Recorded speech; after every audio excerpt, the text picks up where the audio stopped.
Hey, thanks for joining us. It's 5 o'clock. It's 5 o'clock in Napa Valley. Yes, it is. And that means here. Cheers. It's time for 5 o'clock somewhere. Yes, cheers. That's right.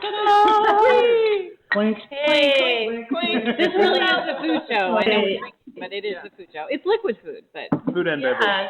This is 5 o'clock somewhere, which is a show we do weekdays, Monday through Friday on Two Sweet Social Club, twosweet.com.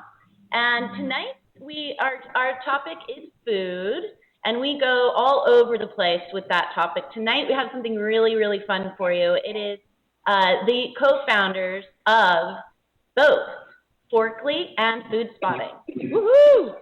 We're excited about that. Yeah, very exciting. We're going to get to them in just a minute.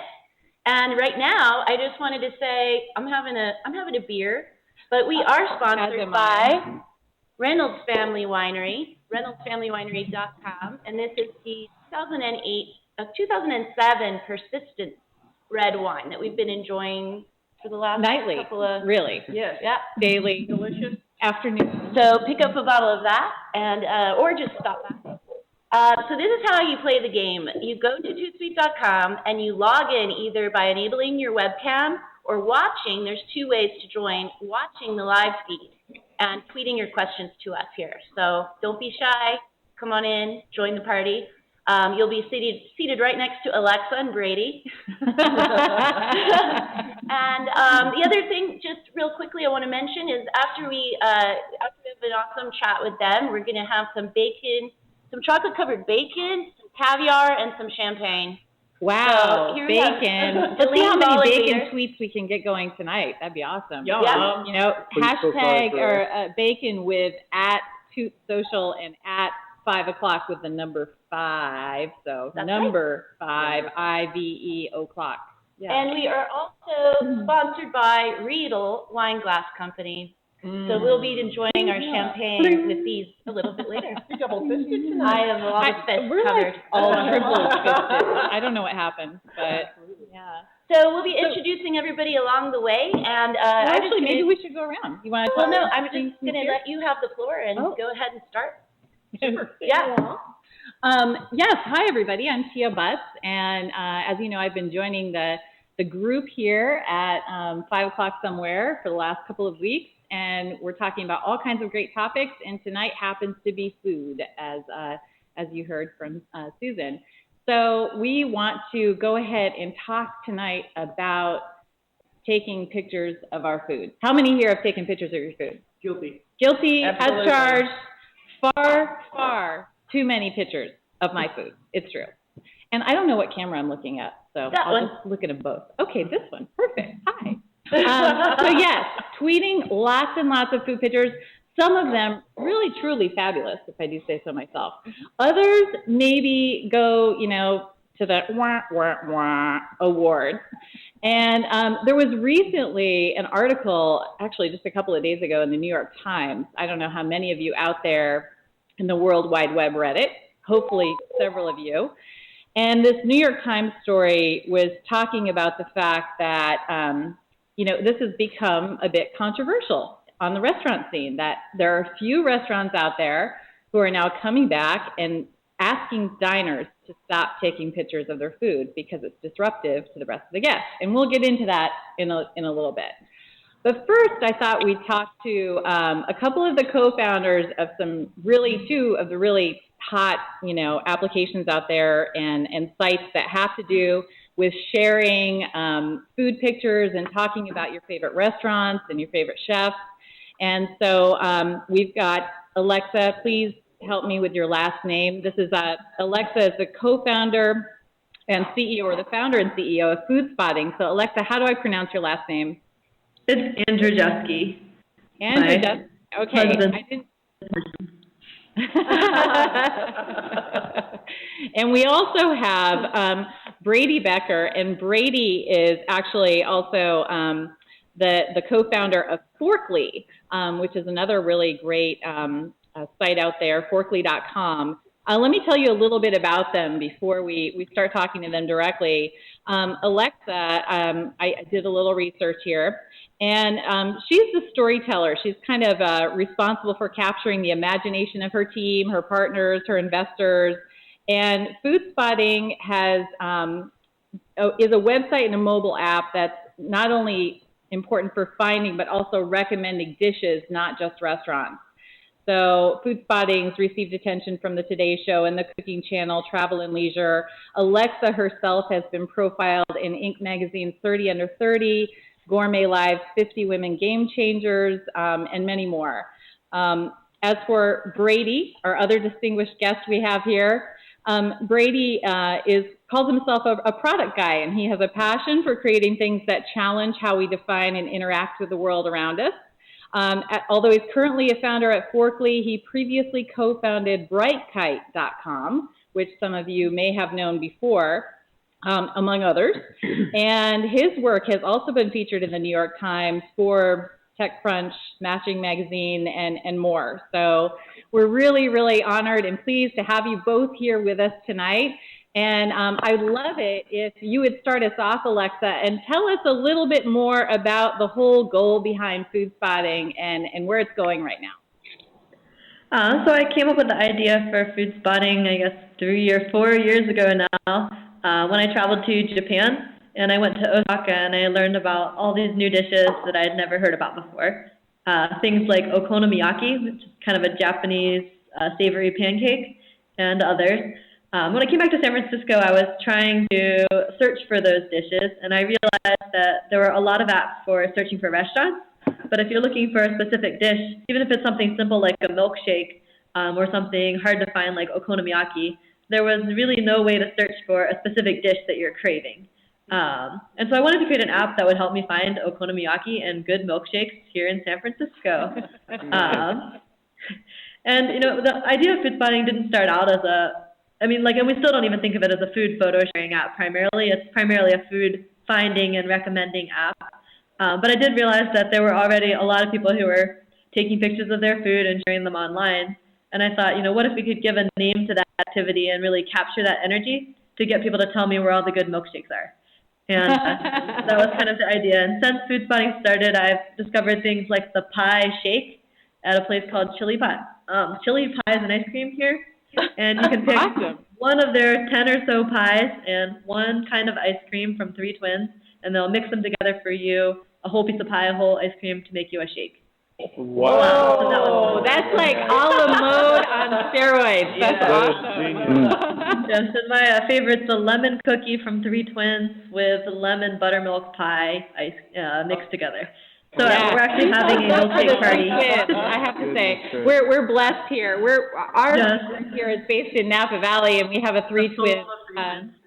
Yeah, and lemon cookie. That's one of my personal all-time favorites. But that makes a great pie shake. We're actually having a party at our house tomorrow to celebrate this iconic dish on Foodspotting. So. Excellent, excellent. Brady, tell us a little bit more about Forkly. Sure, yeah. So Forkly is essentially a really easy way to share and capture your opinions about food.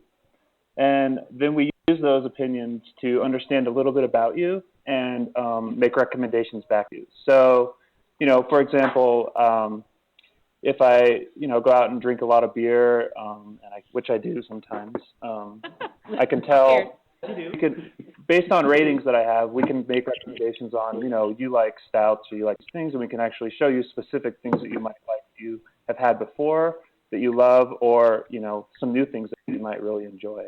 One of the big differences, I think, maybe, is that we're mainly focused on capturing the opinion of food and your opinion about the dish itself. In Forkly, the photos are actually optional.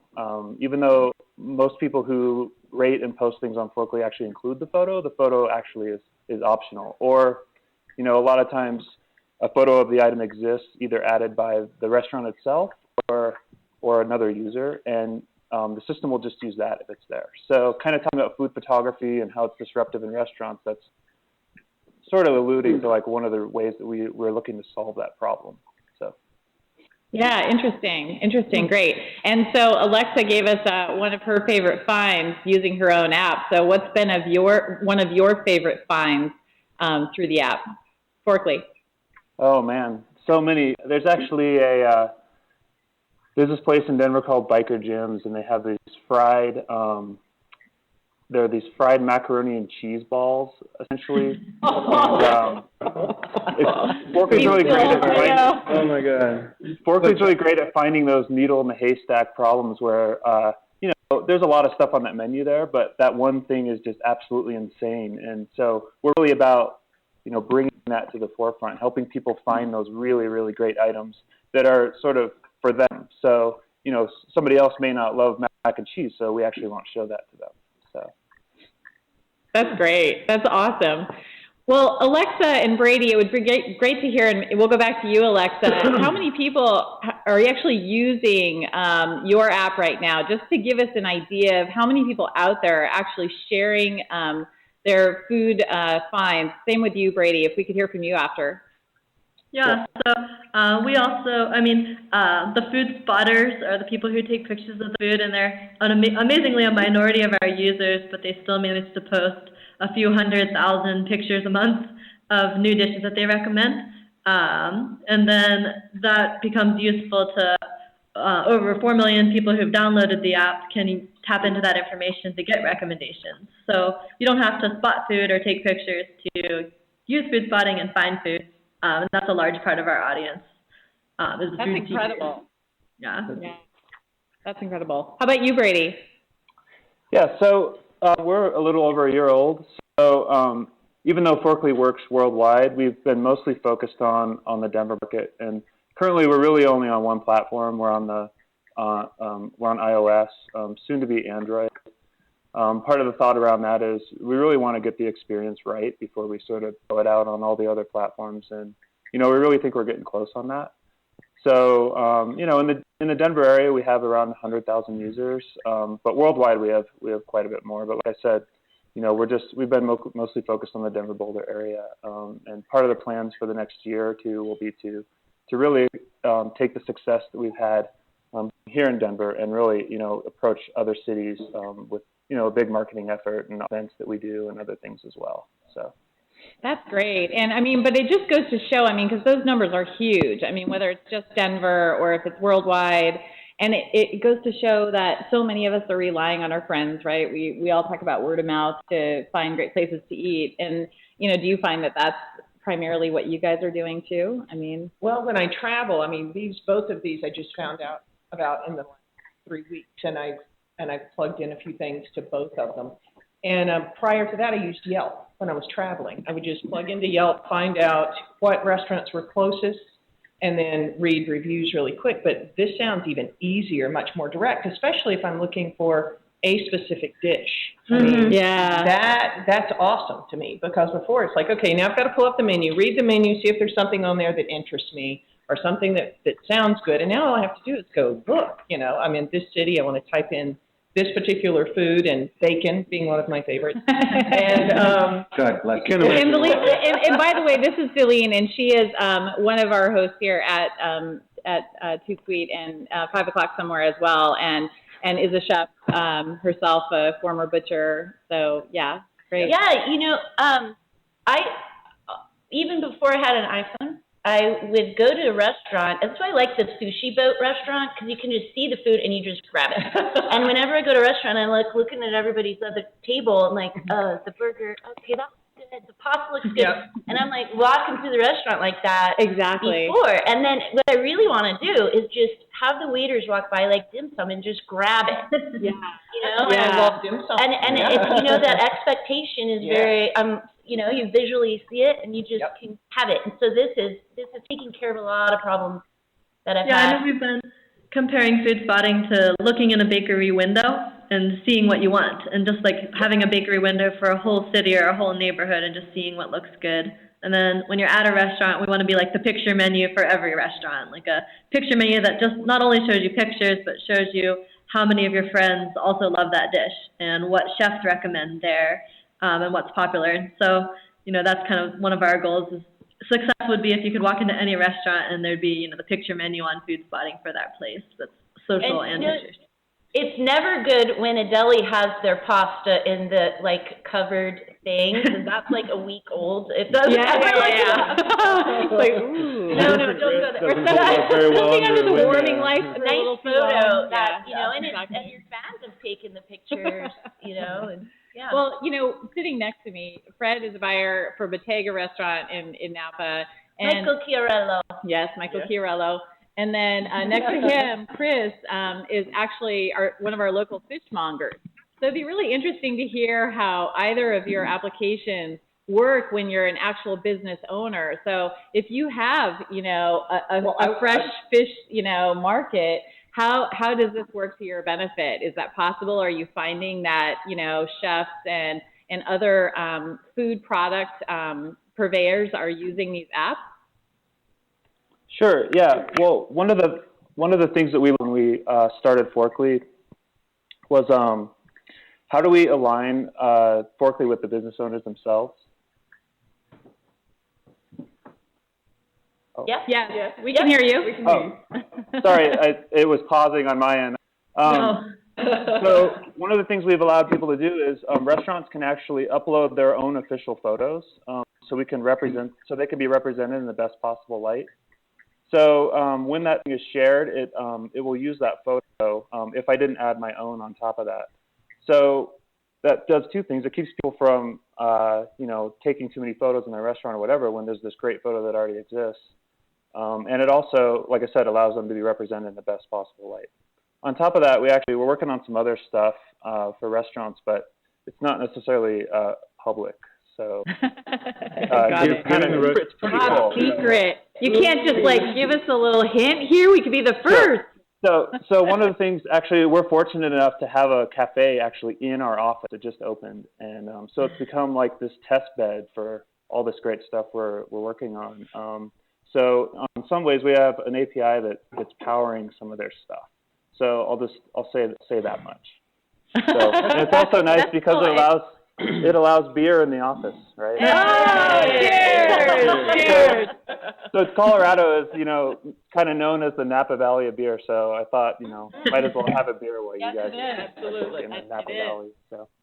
Can I say that giving the restaurants the opportunity to provide their own photo is huge, because it's very deflating to work so hard on producing something that's beautiful and it comes to the plate and it has this dramatic effect, and then someone just takes a really crappy picture with a 10-year-old phone and posts it to Yelp, and everybody looks at that and it looks not appetizing at all. So, I mean, a lot of restaurants will take the extra time to have a professional photographer come in and take beautiful backdrops against the food that they have so that they have that option. So that's a really good thing. It's a great idea.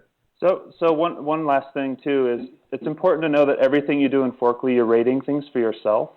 So it's very unlike something from Yelp where it's kind of like a soapbox for railing a business. You're rating things for yourself. You're like, I like this, I didn't like that, I like this, and based on those things, we learn a little bit about you. So it's not this place where you can go and say, oh, the waitress looked at me weird, or all these things. It's it's just about the food, and it's about the food for your personal use. So, I mean, it really avoids a lot of those problems that have been created with, some of these review sites. So.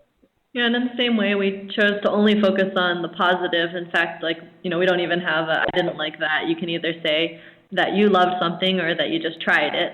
And the idea with that was just that we want to encourage people to share what they love and just kind of be the opposite of some. I mean, I think there's an important role for just general restaurant ratings and Yelp.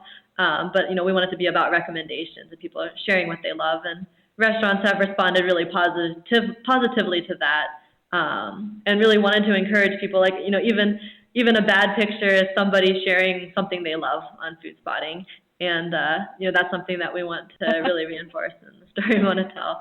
Of course, we always show the best picture of every dish first, and also invite restaurants to share their own photos. Yeah, I think it's that social validation of having not the restaurant picture that attracts me. Right. Because then I know it's produced and it's a professional photo, and I'm like, I want to skip that and I want to see what everyone else is taking. Because that's more, that Burger King hamburgers do not look like that. I've never had one. I have never had a fast food hamburger, but I've seen them, and they do not look like the poster. I'm still not. Not even when you were It's like 5? touche. Nope, You didn't never. have one then? I had chicken Wow. nuggets though, which is just You must bad, be like but the last living American only on one. Earth that hasn't had a hamburger. I have had A In-N-Out, fast but I don't food count burger. that. Okay. But All it, right. I don't, so that no McDonald's or Burger King or Well, personally, as a purveyor, I really want to see what the chefs are doing with my product. I know I have the best fish out there, and I want to see what they're doing with it to make it even better. That's so important to me, to see what they're doing with my product. Just I have this beautiful raw fish. Please don't screw it up. That's my only thought. Please don't screw it up. And it's hard not to think that way, but yet people unfortunately do. What I've done a couple of times with him is I've gone and when we've done these dinner parties at home, and not so much at the restaurant, but I've taken a picture of the whole fish on the cutting board, and you swipe to the right to the next picture, and it's a picture of the plate finished. Product. And I show that to him, and I'm like, hey, here's that red snapper you gave me, and here's what I did with it. And so that's like a validation for keep him. that in So I can mind. attest. Are you guys seeing any of that happen on your app along those lines? Well, you know, we actually allow people to post not at restaurants. It's sort of like you can include something where it's you don't include a location, and we see actually a lot of users posting things they make at home, or kind of like process of making it in some cases. And although it's not the main use case of our app, it's kind of interesting to see it being used that way. So. Yeah. And we met one of the gardeners who grows a lot of the edible flowers for French Laundry and others up there in Napa. I don't remember his name off the top, but you probably know him. Yeah. But what's that? Is it Peter? Yes. Yeah. He found out about the app and wanted to take pictures of some of those edible flowers, but he didn't want to give away the location of his secret gardens. So Yeah. I know people rating it. Interesting. Make me an offer. Interesting. Very, very smart. All yeah, right. So, I do have to say, speaking of the French Laundry, in about 2007, it was sort of a work function, but I was flown out to Per Se to have dinner. And it was the first time I think I started taking pictures. I don't even think I had an iPhone then, but I was taking photos, regular photos, and I was using the flash. I was at Per Se. I mean, it was pretty, I felt bad. That's the only time I've ever felt bad about taking pictures. The iPhone made it so much easier because you can choose to have the flash off and it still takes a good photo. But I did it for someone who couldn't be there, who was an elderly person who would have loved, was friends with James Beard and Julia Child years and years ago. And so I was taking pictures for her, so I feel I had to do it. But, that's the first time I think, or the last time I ever had any anxiety about taking pictures. So I'm really interested in this controversy. Well, I was going to say, it's funny you mentioned Per Se, because they're one of the ones listed in this New York Times story as, discouraging at least flash photography. It doesn't say that they're discouraging diners altogether from taking pictures, but they really don't want flash photography, although, the writer in this case said that flashes were going off left and right in the restaurant anyway. So just out of curiosity, I mean, how do you guys feel about this? Do you think that we've gone too far? Is this a case of TMI, too much information, and we're disrupting? It's like people talking on their cell phones in restaurants, and we're now disrupting the ambiance because everyone's out there flash, and, Yeah, I think every second you spend wanting to take that picture, your food is getting cold, and it's gone past its pristine form. I think you need to sit down, dig in. If you want a picture of the thing, talk to the chef. I'm sure they have photos available.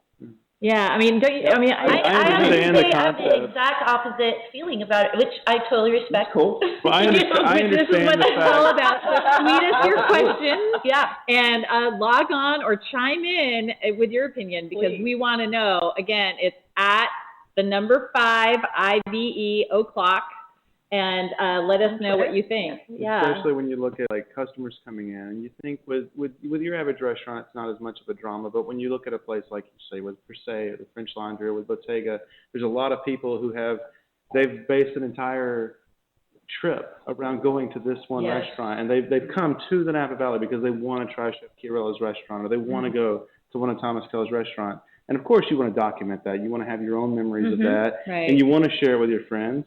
And as a chef, you're torn between, do I want these people putting these on Pinterest and on Facebook and on all these different websites, and free advertising that comes along with that is great? Or do I want to worry about disrupting my other guests who aren't necessarily so wrapped up in the novelty of being in that moment? And it's a delicate balance, and you're skating on thin ice either way. But I think just with the idea of leaving out the flash photography, you're going to be so pretentious that you can't allow someone to take a photo with their phone, that they're not setting up a flash and disturbing anyone. You're crippling yourself. Well, I think All that's about Wait, Brady, trying to respond. Sorry, Brady. So with Forkly, we're actually pretty sensitive with this. So we've actually designed the user experience of the app to really account for some of these things. For example, the flash is off by default.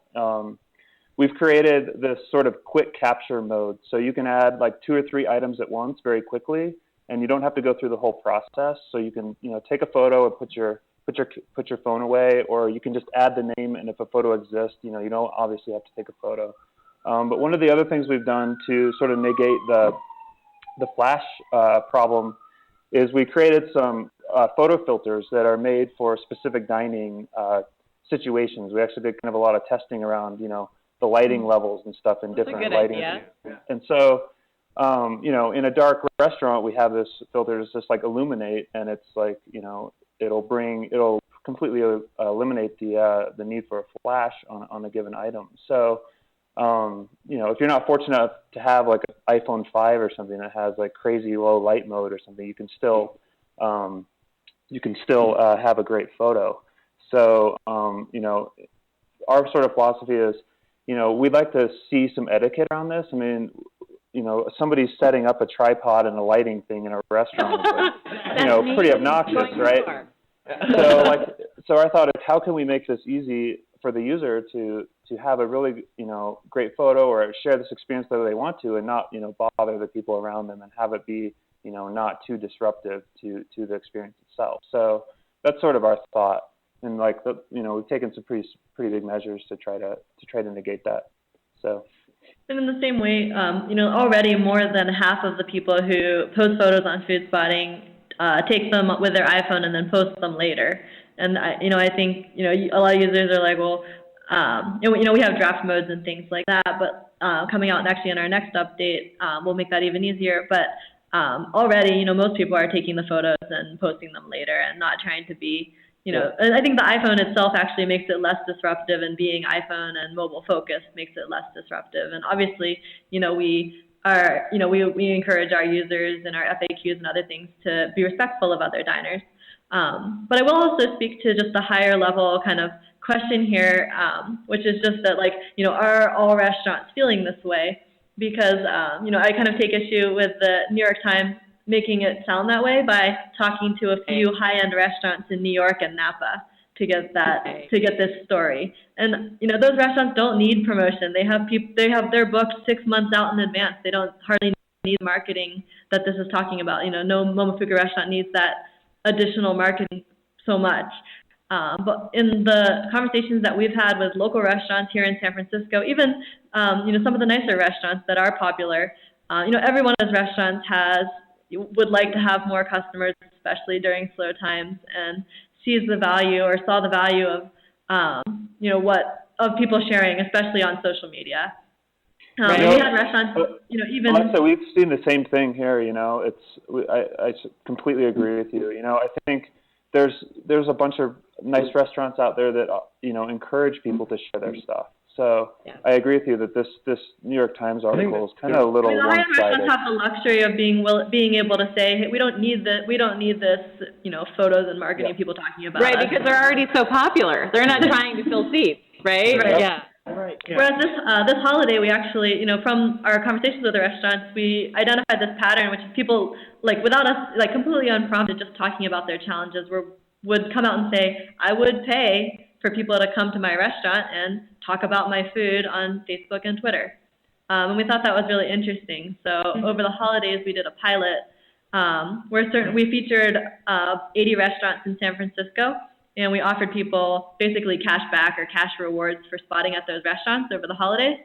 And it was a tremendous success. Like, every restaurant that participated, like, the average was 4 times more photos than average at that restaurant. Wow. Just because of I've actually heard a lot about these social media parties at different restaurants, and like they're using different social media sites to promote a party, a Facebook party where everyone comes and they check in on Facebook and.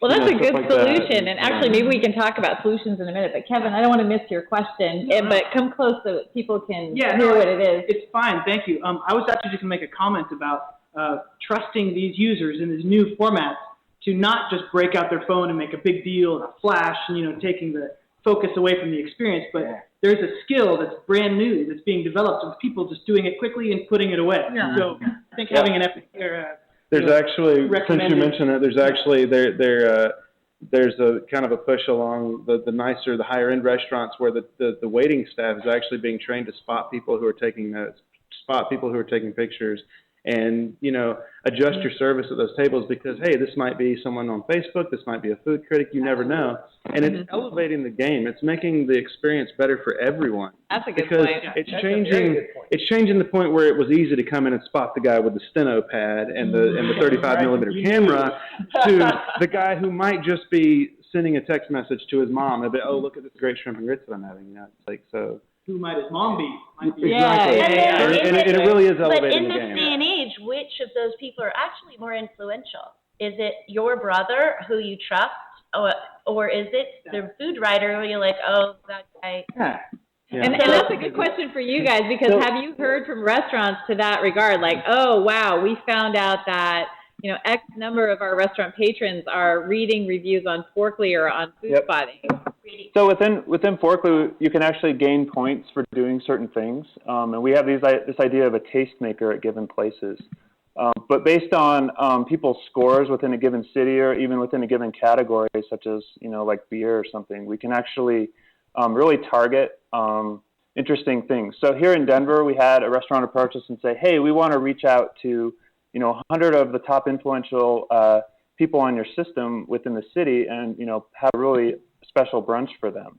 And so we sent out an email to the top, 100 people, and it turned out to be a real great success because everybody came to that brunch and they got half off their bill and they were able to, the whole idea was that you would share this brunch that they were rolling out. And so using influence to sort of, and social media and Forkly to sort of further their new menu items or their new things they have going on at the restaurant is proving pretty successful. So it's kind of interesting. Yeah, and what the businesses we talked to really cared about was they wanted to know how many Facebook friends the people who were participating in the spotting for points had and how many Twitter friends they had. And also, we saw just like the number of people bookmarking dishes at those restaurants and responding almost double the month that we had the promotion going on too. And so, I think it'll be interesting to see, can we help these restaurants reach, more people besides just, beyond just even the Foodspotting community through social media and sharing. Well, I had a personal first-time experience last night, or night before last, excuse me. I was going out to dinner at Aiko's restaurant, which is a sushi restaurant here in Napa, and on their door, they actually have a Foodspotting sticker or something that says, find us Foodspotting. And so bravo to you, because that's personally, maybe I'm, in the dark or something, but that was the first time I had actually seen one of those on a restaurant door. So. Nice. Yeah, so I don't know if you want to tell us about that or what that is. Well, I don't know if we sent stickers out to the top 100 restaurants on Foodspotting, so it might have been one of the top 100 restaurants. Oh, cool. And then we also send them to restaurants that request them, so that might have been one as well. And the thing is, like I said, that what's interesting is the New York Times has this one perspective that restaurants, meaning the examples of David Chang and Thomas Keller restaurants, are banning photos, when as other restaurants are encouraging people to share because they realize they can use the extra boost and that it benefits them, and that it's ultimately people celebrating the food that they're making, and it's something that a lot of the restaurants we talked to really wanted to encourage, even so much that they're willing to pay for these points and rewards for doing it. Yeah, exactly. So just really quickly before we miss this, one of the things we said we were going to be talking about was how to take better photos. Exactly. Yeah. I do want to get into that. First of all, I just wanted to ask, back behind the cameras, we have, the person who is literally running this all and making us all look good. So Gracie, yay, Gracie, I know you can't see her, but bravo, Gracie. So Gracie was like vigorously typing over there. So I know some of you might be like tweeting in, your questions or your comments. And if you're on the line and you have one, please let us know, because I heard some beeps. Actually, people join us. I know sometimes people are bashful. That's one thing we've been finding out about this, is that we hear you and we hear you joining us, but nobody dares say anything. They're afraid to push that button, the camera button. So Gracie, please let us know if there's anything that we need to address over there. But yeah, so let's get to the tips. I guess we can all offer them up, but first I'd love to hear from our guest experts, if they have any tips that they offer up to the users of their apps. And if so, what are their tips for taking food photography? Alexa, you want to I think we hit on some of it already. It's obviously don't use the flash if you can help it, for a multitude of reasons. It makes the food look horrible and it disturbs the people around you. Second of all, we usually tell people to fill the frame. So you're not taking a picture, way away, so people can get a really great idea of what the dish is about. And usually at a 45-degree angle, sometimes straight down, depending on if it's an interesting composition. And the other thing I'd say is, watch people who are really good at it. We have this user on Forkly is called Life Worth Eating, and he just takes the most beautiful photos over and over again. And just by looking at them, I've been able to learn, how to do it. So that's great. Alexa? Well, one tip is you can post the food spotting using Instagram, which is pretty cool. So you can just tag your photo of food spotting. But most Instagram filters do not make food look better. They make it look dull and gray, and they have a really strange border. So one thing is maybe use one of their warming filters, like the Hefe one or something. But otherwise, avoid the filters when you're posting the food spotting from Instagram. Otherwise, go ahead. So that's one thing. But there are a lot of places. So a lot of the food on food spotting is street food, fast casual food, and places that just don't have so much of the problem with having the nice lighting or whatever. So obviously if you can sit near a window and get the outdoor lighting, that's the best. Lighting's really everything, I think, with food photos, and having an eye for where you can sit to get that good lighting is one thing. And then if you're at a place that's casual, get our good lighting. Yeah, maybe. That might help. Sorry, if you're at a place that's casual enough to allow it and it's not going to bother anybody, one thing that I like to do is go into the brightness on my phone and use the brightness screen, turn it up all the way, and then just hold my phone over the food while my husband takes the picture. So it's not as disruptive as the flash, but it does give you just a really nice cooler light glow on the food that really transforms pictures. So and then when you're done, you can turn off the brightness and put it away. But I find that actually works way better than the flash, and that flash photos of food are generally really ugly. And cool. It's not really, it not only inconveniences others, it makes your food photos look worse. So, subtle side lighting is much better.